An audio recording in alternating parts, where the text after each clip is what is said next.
Pastor, your church don't need to be famous. Your church needs to become findable. Because right now, somebody's on YouTube searching for prayer.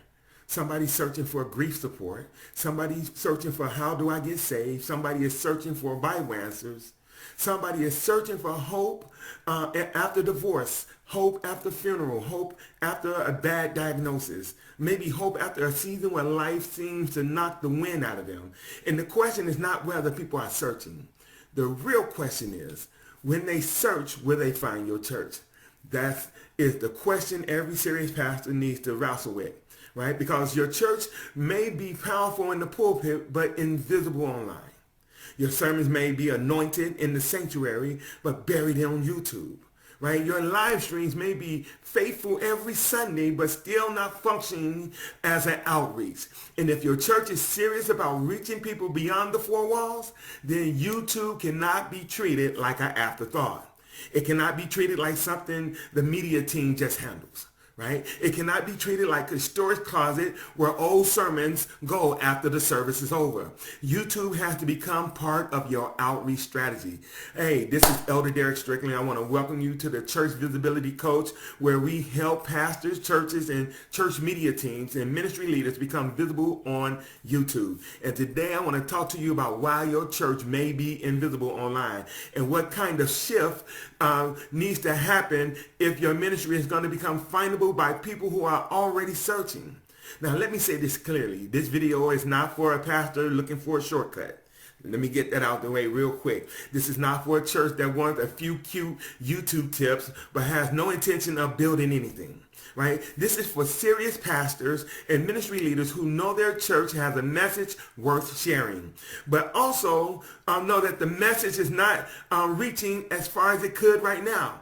So this is for the pastor who is tired of guessing. This is for the church leader who knows the media team needs more direction. Right? This is for the ministry that does not want fame but wants to have impact online, because church visibility is not about ego. Okay? Church visibility is about responsibility. Listen, Jesus said in Matthew chapter 5, verse 14, ye are the light of the world, a city that is set on a hill that cannot be hid. And then he said over in verse 15, neither do men light a candle and put it under a bushel, but on a candlestick. Now, I know Jesus was not talking about YouTube directly. Let me get that straight. But the principle is still powerful. Right? Light was not mentioned, or light was not meant to be hidden. If God gave your church a word, if God gave your ministry prayer, teaching, and counsel, if God gave your church a strong preaching ministry on wisdom and hope, then the light should not be buried where people cannot find it. Right? Is it making sense? But this is what is happening to many churches right now. See, the church is alive in the building, but invisible in the search. Right? The sermon is powerful, but the title does not connect with what people are already typing on YouTube. See, the prayer is needed, right? And we know you're praying, but the video is buried under a weak thumbnail. The teaching is sound, right? You're teaching sound doctrine, but the description gives YouTube no clear understanding of what kind of video this is and what the video is about. See, the live stream happened, right? But there's no real replay strategy. The word went forth, but there is no step for the new viewer. And then the church says YouTube doesn't work for us. No, pastor, no. YouTube may not be working because there is no visibility system that you have set up, right? Uploading a video is not strategy. I need you to understand that. Uploading a video is not strategy. Live streaming is not automatically going to be outreach, right? Posting is not the same as being findable. Visibility systems is the difference, right? Let me say that one more time. Visibility systems is the difference. Who are you called to reach? Right? What are they searching for? What pain do they have that they're trying to solve? You got to know these things. What questions are they asking right now? How should we title this sermon so that they can find it? What should the thumbnail communicate to the person that's searching for what you have to offer, right? What should the first 30 seconds make clear to the individual that's watching your church videos? What should the description say? What should the viewer do after watching? See, that is strategy, my brothers and sisters. That's leadership. And pastors, this cannot only be a media team conversation. Okay? This is a leadership conversation. Because if the pastor does not understand the value of visibility, the church will keep treating digital outreach like leftovers. No. We're not going to do that. Not on my watch. See, the media team cannot carry a vision the pastor has not made clear. They can press record and they can upload. Yes. They can run the cameras. Yes. They can put the live stream on Facebook or YouTube. Yes. But if nobody is leading the visibility strategy, the channel will probably remain confusing and inconsistent or even hidden. So let me give you the first reason why many churches are invisible. Number one, the church has unclear channel positioning. All right. When somebody lands on your YouTube channel, do they immediately know who you help and what kind of spiritual help they can find right on your channel? Or does your channel look like a random archives of services? Right? You know, Sunday morning here, Bible study here, a funeral there, a conference clip there, a live stream with a date as a title.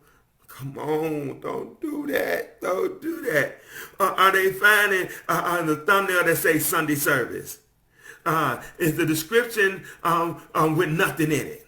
Right? And then, man, the description box is just naked, right? That makes sense that may make sense to people who already attend your church because they were there, right? They seen it.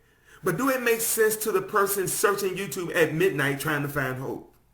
See, your channel needs positioning, okay? And it needs to communicate that very clearly from the very first time they lay eyes on your channel. See, your channel needs to say, this is who we are. This is who we serve. This is the kind of help you can find here. This is why you should subscribe to this channel, right? This is the first piece of visibility, okay? Number two, the sermon titles are not searchable enough.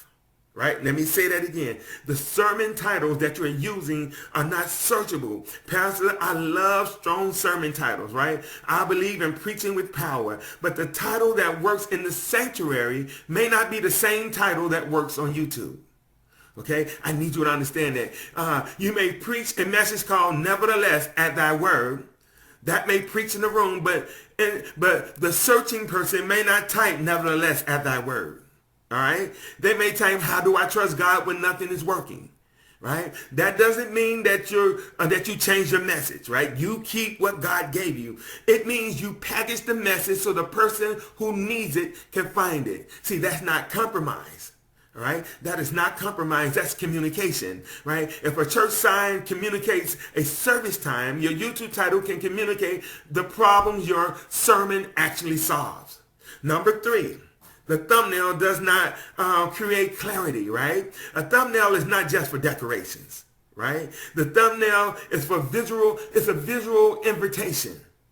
If the thumbnail is too busy, too small, too dark, too generic, or says too much, people will scroll right past it like it wasn't even there. Listen, and when they scroll past it, they do not hear the sermon, right? They don't receive the prayer. They don't get the teaching when they're scrolling past your video because your thumbnail is weak, right? So when we talk about thumbnails, we're not talking about being flashy either. We're talking about making the message clear enough for someone to stop and say, hold on, that's for me, right? See, it's all about stopping the scroll. We want to stop the scroll. Now, number four, your first 30 seconds are weak. I know that may be hard to hear, but your first 30 seconds is weak. On YouTube, the first 30 seconds of that video matters. See, a person needs to know quickly why they should keep on watching, right? If the first few minutes are announced or dead air or walking around, adjusting the mic or starting with language only church insiders understand, the person searching for help may leave before the message even began. And that would be such a shame, right? That does not mean we dishonor the flow of your service, okay? No, but it does mean we need to think differently when we create video for YouTube. See, a YouTube viewer is asking, is this for me, right? Your opening needs to be the answer that they need very quickly, right? Number five, here it is. There's no clear next step. Oh my God, this drives me completely up the wall. There's no clear next step, right? This is one of the biggest issues that I see. Somebody watches your sermon, right? They are moved by the power of God. They are convicted. They are just convicted by the prayer. They need prayer. They need salvation. They want to visit your church. They actually want to connect with you, Pastor. They want to ask you questions. But what do they do next? Is there a prayer link in your video? Is there a salvation next step to your video? Is there a church connection form where people can actually give you their information? Is there a way to join the email list, right? Is there a phone number? Is there a text keyword? If there is no next step, YouTube becomes content without connection. Okay? Visibility is not just about being seen either. Visibility is helping people take the next step towards Jesus Christ. Now, pastors, let me bring this together. All right? Your church may not need more content, right? Your church may need a better system for the content they already have. You may already have the sermons, right? You already have the prayer. You already have the Bible teachings. You already have the live streams. You already have the media team. But if those things are not positioned, titled, packaged, structured, and connected to the next step, the message may just stay hidden. Okay? And that's why I'm building the church village. That's why I'm building the church visibility coach YouTube channel. Because I believe churches need more than just random YouTube advice. Right? Churches need a visibility system. Right? A system for being found, a system for turning sermons into outreach, a system for helping pastors and media teams work together, right? A system for making the message searchable without changing the message, right? A system for reaching the people who already are looking for answers. And if you know your church needs that, I want to give you a simple next step. All right? I want you to text the word visibility to 1-833-304-3312. Text the word visibility to 1-833-304-3312. And what I'm going to do is I'm going to send you the church visibility checklist, right? The church visibility checklist. It will walk you through the 7 things every church needs before your YouTube becomes your real outreach engine, okay? This checklist is not the whole system, but it will help you see where your church may be leaking visibility right now, right? Again, I want you to text the word visibility, visible. Visible. V-I-S-I-B-L-E. V-I-S-B-I-L-E. Right? V-I-S-I-B-L-E. There it is. Text the word visible to 1-833-304-3312 to get this checklist, because your church does not need to become famous. It just needs to be findable. And Pastor, if God gave your ministry a message, it should not stay buried online. It should be visible. It should be searchable. It should be clear, okay? It should be connected to people who need it, all right? This is Elder Derrick Strickland with the Visibility Coach YouTube channel, helping churches become visible on YouTube, and I will see you in the next video.